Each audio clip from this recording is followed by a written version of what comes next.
Ito guys, marami. Ito, maraming laman kasi mabuka na yung lupa.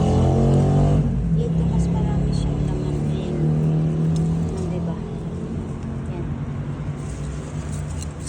Mas malaki siguro to. Bumuka na yung lupa eh. Ayan. Diba? Ayan.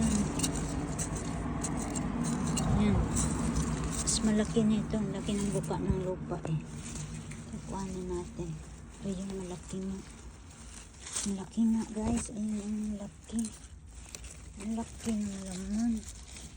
Wow, ito yung nakaka-excite sa pananim. Yung isa medyo maliit. Palakihin ko pa yan.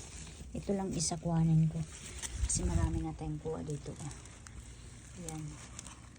Dito lang yan sa bakuran guys. Maraming tayong na-harvest. Ito talaga yung hobby ko ba, magtanim tapos makita mo na malaki na yung mga laman, mga bunga. Yan guys, dyan ako natutuwa sa mga pananim ko. Kuhanin natin to, malaki na to. Alam, may pandagdag tayo. Ito yung lunch ko mamaya. Hindi na ako kakain ng kanin. Ayun, ang haba. Ang haba guys, ang laki. Ang laki. Kuhanin natin. Huwag maputol. Mapuputol to. Kailangan. Ang laki eh. Kailangan huwag maputol. Saglit ha.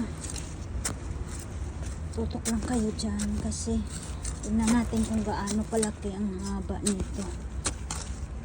Kasi ang laki eh. Yan. Basta maano yung buhag-hag yung lupa guys. Maganda yung laman.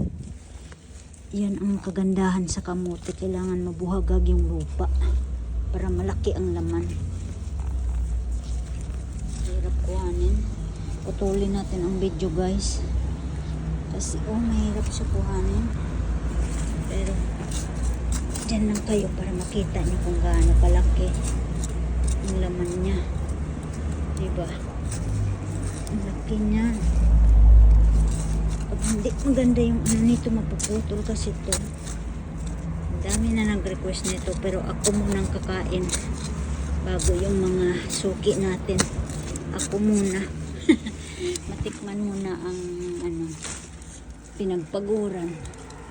Kailangan tayo muna ang kakain at saka lagay natin sa altar. Ayan. Ayan guys. Ayan, nagalaw na siya. Hindi ito mapuputol basta nagalaw. Ayan, putulin natin sa gamot niya.